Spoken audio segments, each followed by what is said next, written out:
Well, alright then. That was quite the episode, gotta say. I like it. There's a lot. There's actually like a lot of little stuff in this episode. So let's start from the very beginning. So before we got into this episode, we knew that it was going to be Gus and an unlikely ally teaming up. Now, before the episode started, I was thinking like, okay, who's the unlikely ally? The only two people I thought of was like Mathalamuel, which isn't really unlikely anymore because they're kind of friends, and then Hunter.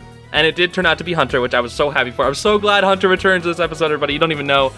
Oh, I'm so happy to see Hunter again. So we start with like a little flashback with Gus where he's being tricked into doing his project. You know, I can totally relate. I've had to deal with that in like middle school and stuff where people just like force all the work onto you and be like, oh, I'll be your best friend. Did people ever say that to you in school? Like, there was a big thing with gum in my middle school. I used to chew gum a lot in middle school. I don't really chew it now. But if you had gum in middle school, you were like the cool person, right? And I would have a lot of gum. So if people would come up to me and go, hey, give me a gum and I'll be your best friend. And I was like, oh, okay, sure, that seems believable. I give them a piece of gum, they never talk to me until they want more gum. It's like, that's not gonna... It's funny. Whatever. Anyway, just a quick dumb aside. So Gus is getting stressed out over him, you know, being lied to, poor little guy. And then he activates some strange power with his eyes. They go all swooshy, and he creates a giant illusion, which is a bit weird. And then this is where Gus finally meets Willow, and Willow's kind of like in the same spot, maybe also struggling. We're not really sure why she's there. Maybe she came there to help Gus. Whatever the reason, she's there, and then she comes and is like, hey, Gus, breathe. This is some breathing tactic. I'll help you out. Breathe. Which I have now dubbed the Chillo strategy. Instead of Willow, it's Chillo, because she's like, hey, chill out. It's the Chillo strategy. And the two of them, you know, we kind of see them hit it off. They start becoming friends, which is cool. So that seemed like Gus's first real friend was Willow, which is really nice. And then we see that multi-tracking is actually helping out students at Hexside. So we kind of fast forward to the future, and we're like with Bump and one of the teachers. And they're like, oh yeah, multi-tracking is actually helping out our students. Who knew that letting our students be free and making their own choices would actually, you know, help them engage in their own learning?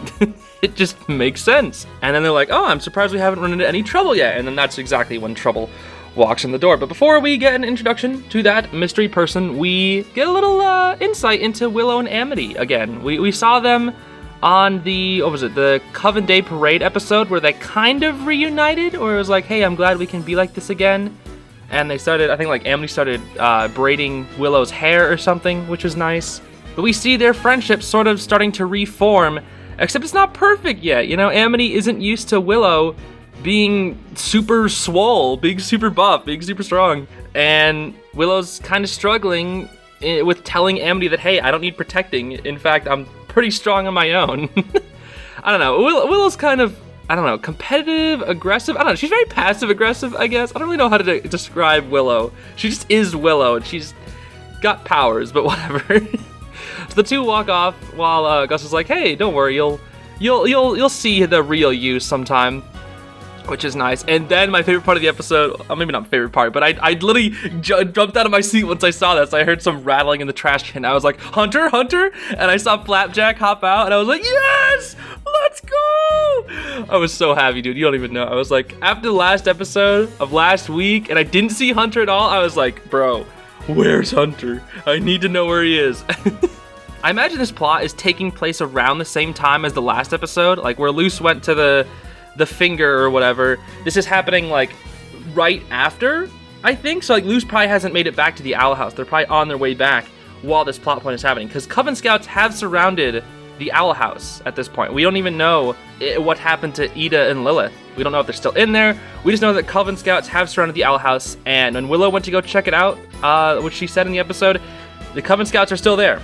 So we don't know what happened with them. We'll probably get back to them later. Regardless of whenever this happens, we finally get to see Hunter, and he's been living in Hexside with a bunch of freaking garbage, dude. Oh my gosh, I paused the episode just to see like what his trash was, and there's like freaking Hex Mix in there, which is like a bootleg Chex Mix. I freaking died, dude. I don't know what is so funny about Hex Mix, but I started dying once I saw that. I was like, that's so dumb. And then Gus was like, yo, stupid, why are you here? Stop eating Hex Mix. Here, have like a sandwich and some apples or whatever.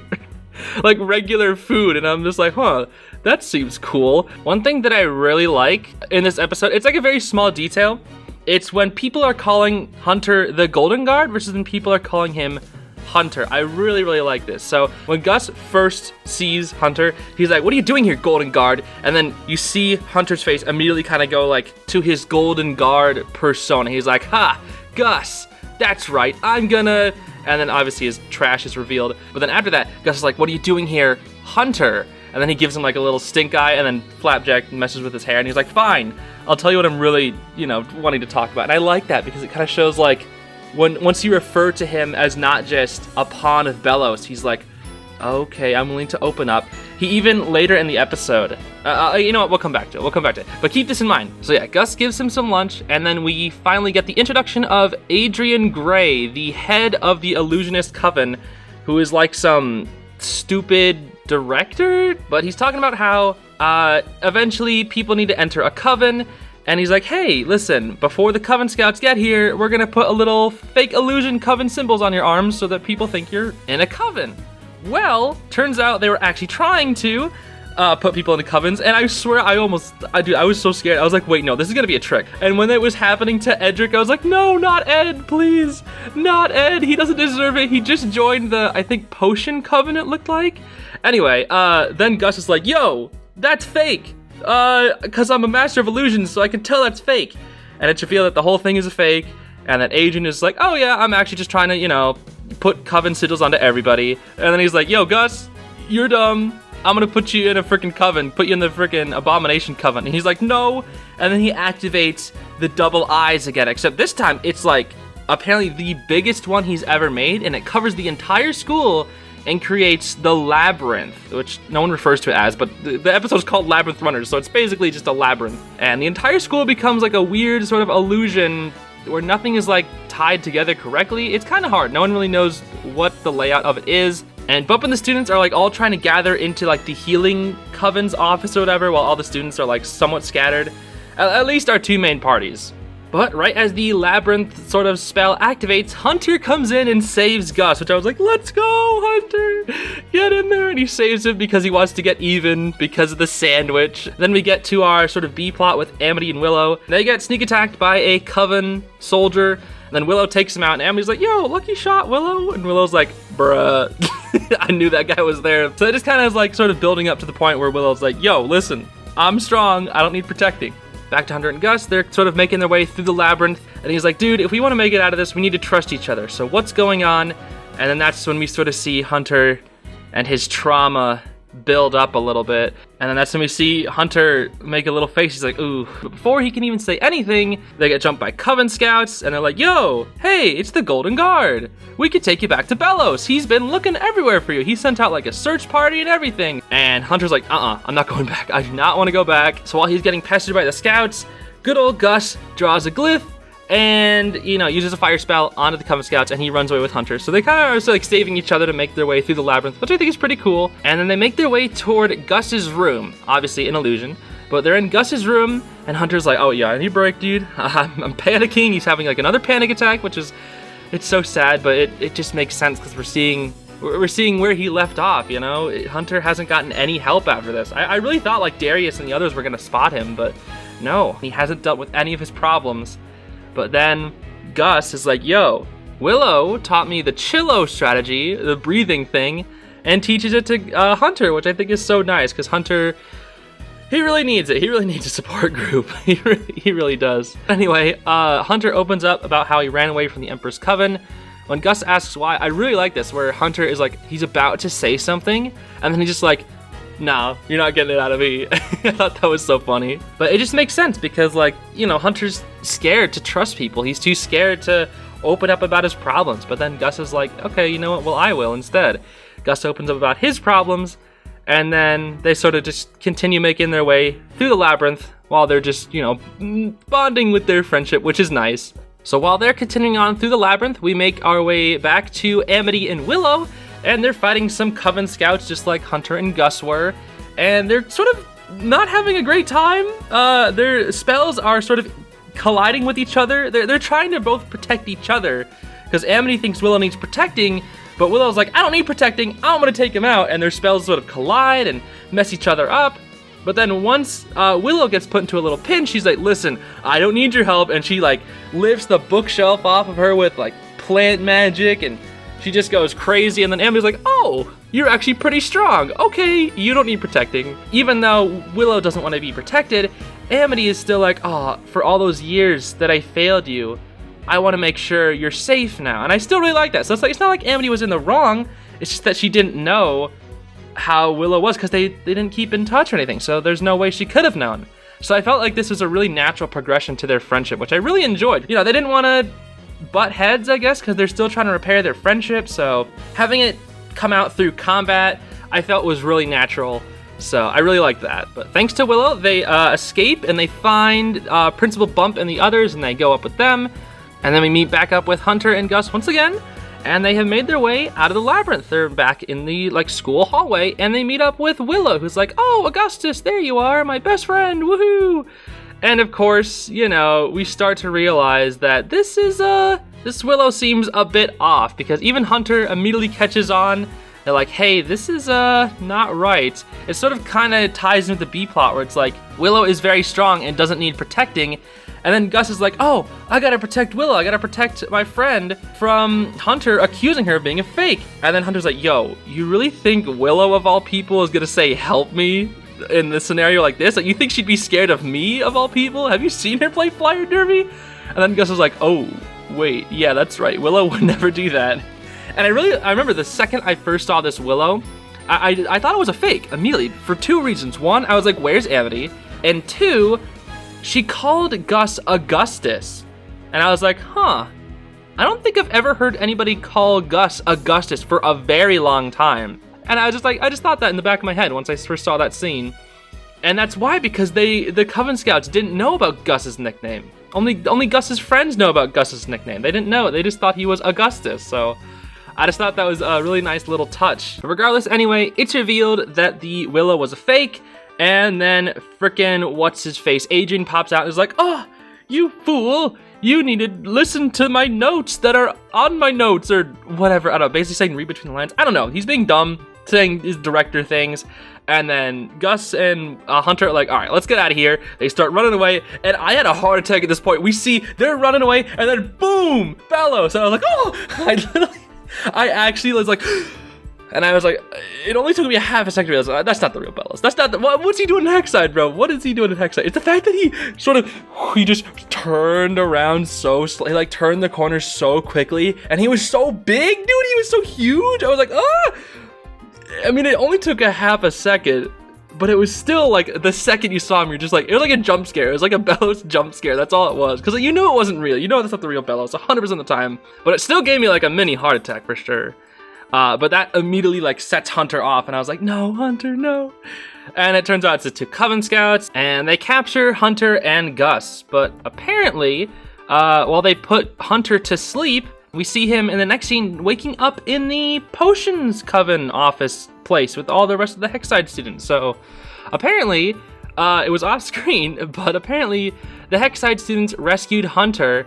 And I really like that because just like, you know, Hunter sort of gets to interact with the rest of Hexside. And this is when another thing is very interesting. And remember how I was talking about Hunter versus the Golden Guard earlier? After everybody starts talking to Hunter, they're all sort of distrusting him, being like, yo, what's going on, dude? Can we trust you? Bump is like coming in and he's like, yo, Golden Guard, what are you doing here, fool? And he's like, Hunter, my name's Hunter. And I really like that he corrected him. He's like, I don't want to be called the Golden Guard anymore. Please call me Hunter. I just really like that, how he doesn't want to be called the Golden Guard anymore. But then everyone sort of starts distrusting him, being like, yo, okay, you are the Golden Guard. He's not to be trusted. What do we do? And then he starts panicking again. He's like, no, I was with Gus the whole time. Trust me, guys. The sandwich thing, and then the breathing thing. And then Willow's like, oh, that was my Chillo strat. And then she vouches for him, which I thought was really cool. So it was like the captain vouching for her squad mate on the team, on the frickin' Flyer Derby team. So I thought that was really cool, getting to see them interact once again. Once Willow vouches for Hunter, she's like, yo, he can help us take down frickin' Gray or whatever.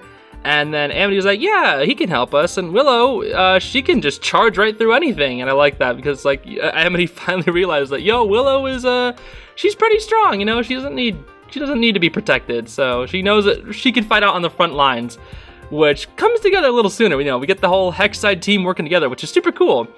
Then we get back to Adrian Gray, and he's, like, looking at the Looking Glass Graveyard and the Galdorstones in Gus's, like, illusion. So we know Gus has been there before, and then Adrian's like, yo, I wish I could have these Galdorstones. If I could give them to Belos, he'd be very happy with me. So he's trying to press Gus into telling him, yo, where'd you find these things? And Gus is like, not telling you, dude, you're dumb. And then he uses a little magic amplifier mirror thing, which helps you amplify magic and sort through it, which is a bit weird. So I guess it, like, disables the labyrinth, kind of. So while it did disable the labyrinth, instead it also gave Gus his weird eyes back, and he even powers up his illusions or something. I don't know. He goes into, like, his memory thing, like from the beginning of the episode, where instead of creating a giant labyrinth, he just, like, makes all his memories kind of go crazy, and anyone who touches his little ball of magic also amplifies. I don't know, they all get their memories flying around. It's a little weird to explain, but... And then we get the whole Hexside team going to go rescue Gus, and they're like a bunch of Coven Scouts are guarding the gym, but then Bump comes in and he's like, yo, I'm the principal, let me through. And they're like, dude, only Emperor's Coven is allowed here. And I was like, yo, Bump though, yo, Bump though, yo, Bump. And I was like, can we get a Bump fight scene? And then the second he takes off his, like, hat palisman thing, you know, because his palisman helps him see, I was like, yo, Bump is gonna fight. And then we get this awesome fight scene with everybody, which I thought was so cool, dude. I don't know, it's just like everybody gets a little scene to shine here. We get, like, the Beastkeeper, I forget her name. We get the Beastkeeper and one of the other Flyer Derby team working together. We get Emra healing, and then Amity using her freaking abomination magic. I don't know, it's super cool. And I think it is the potion track, because we get to see Edric also throwing, like, potions at the Emperor's Coven. So I think he did enter the Potions Coven. I don't know, I just think it's super cool. We even get some, like, Mytholomuel action, which I thought was pretty cool. And I love how he, like, blows the magic circle, like how, you know, like in a Western shooter where they'd shoot and then they'd blow the smoke off the gun. He does that with the magic circle, which I think is pretty funny. But he gets too cocky, and then Willow rescues him with her power, and I don't know, and then Hunter comes in with a big flip and the swoosh, and I don't know, it's just super cool. It's a really cool fight scene. I was a big fan. And then, like, Willow and Amity finish off the captain with, like, a weird dual abomination and plant spell, and they do, like, some funny pose. But then he's like, oh, time to call in the frickin' Abomaton or whatever. So Hunter, Amity, and Willow make their way into the gym to rescue Gus, and then the Abomaton comes in, follows, and then Willow and Amity are like, alright, we'll hold off the frickin' Abomaton, you help out Gus. And I was like, oh, that's kind of cool how they're putting their trust in Hunter. And even Hunter's like, wait, me? He's like, how the heck do I even do this? And then I was like, oh no, you can't let Hunter go in there, you can't let Hunter go in there. Because as I was saying, it sort of brings back their memories. I don't know, it seems like whatever this force field magic thing around Gus is doing is making people, like, relive their worst memories. And I was like, don't do it, dude. Not Hunter, not Hunter. And then Hunter touches it and he gets the flashbacks to Hollow Mind. And I was like, no, not Hunter. Please don't make him suffer. But I really like this. It's like, even though he's suffering, he goes through the force field anyway to help out his buddy. And I thought that was so sweet. Where it's like he's fighting through his own problems to help somebody else. And then getting to visit Gus's memories of him thinking he's stupid or thinking he's being easily tricked. We even see, like, the three people from the Looking Glass Graveyard episode. Those three other students that tricked him, sort of, like, ringing around the rosy with him. I don't know. They're, like, circling him and being like, ha ha ha. I don't know. It's just like you see this self-esteem issues basically with Gus. And I felt really bad for the poor little guy. Because just, like, I don't know. He's smart, but, like, he thinks he's dumb. It's kind of hard to say exactly what it is. Even Hunter's like, you think you're dumb, but you're not? I don't know. I feel like it's more, he's smart academically, but, like, his street smarts could be better. Maybe it's something more like that, as opposed to, you know, just being dumb. He couldn't tell who Willow was a fake, but Hunter could, and, like, he's known Willow forever. So it's like, you know, I think he's struggling with, like, his weaknesses, I guess. I don't know. I have to, like, think about it a bit more, but I think it's mainly, like, he's struggling with his own weaknesses. I just think he's suffering from some insecurities or whatever. Anyway, Hunter sort of flip-flopped from earlier, where Gus was helping out Hunter with his problems by opening up. Now it's Hunter's turn, and he finally opens up about his problems to Gus. And then he's like, how does that breathing thing go again? And he goes like, it's like you can't even breathe properly. And Gus is like, wow, that's so funny. You can't even breathe properly, you stupid idiot. I don't know. I think it's funny. One part I really liked when he was opening up, he was like, some part of me still wants to believe in this lie. I thought that was a really good line because I was talking about that in one of my Amphibia videos about how you will want to believe and also reinforce a lie as long as it keeps things, the same, as long as it doesn't affect change in relationships with other people or yourself. I don't know, you'll want to believe in the lie if it's easier, so I think that's sort of, reinforced here, and I think that's really cool. But then, once Hunter helps out Gus by opening up the Labyrinth sort of memory thing, I don't even know what to call it anymore. It disappears, and then Gus is like, haha, that was fun. It seems like the whole time frickin' Adrian was under that spell, and he's still sort of under it. So Gus takes his little magic amplifier and keeps it, which I think is going to come back later. He keeps the little mirror, and then they give a group hug to Hunter. Willow, Gus, and Hunter have a nice little hug, and I was like, he deserves that. You can even see Hunter blushing a little bit, and I was like, oh, he deserves that. He really does. And then in the last few minutes of the episode, we see the Coven Scouts sort of being, they're retreating, they're taking their boss away, and the captain's yelling at him like, yo, I'm gonna tell Belos all about this. And then we get a super epic bump moment where he's like, oh, you want to tell Belos about this? Well, you'll have to include that you lost to some teenagers in your report. And he's like, it's a freaking bump moment, dude. Bump got him. Dude, Bump in this episode was kind of hype, dude. We got the hype bump moments. Freaking Bumpy, Princey B, let's go. And then the episode ends off with Hunter just kind of telling everybody about the truth about the Day of Unity, about how people are heading up to the head of the Titan, and they're gonna kill everybody, basically. He didn't tell everybody that part, but he's gonna start telling them about the Day of Unity and how it's a long story, and then Bump is like, alright, well, we're listening, go on, let's hear it. So now, I like this because we're gonna get the entire Hexside Squad, hopefully, going to be going against the Emperor, so you know what? It's time for child soldiers, so no. All these poor children are gonna have to get involved, but I don't know, they're strong. Freaking Hexside, let's go. I love Hexside. But it's gonna be kind of cool. We're gonna see Hexside potentially versus the entire Emperor's Coven and all the other covens. I don't know. The good guys don't have too many forces compared to Belos. It's gonna be kind of scary, but it's just all leading up to the Day of Unity. I don't know. I'm very excited. Let me know your thoughts about this episode.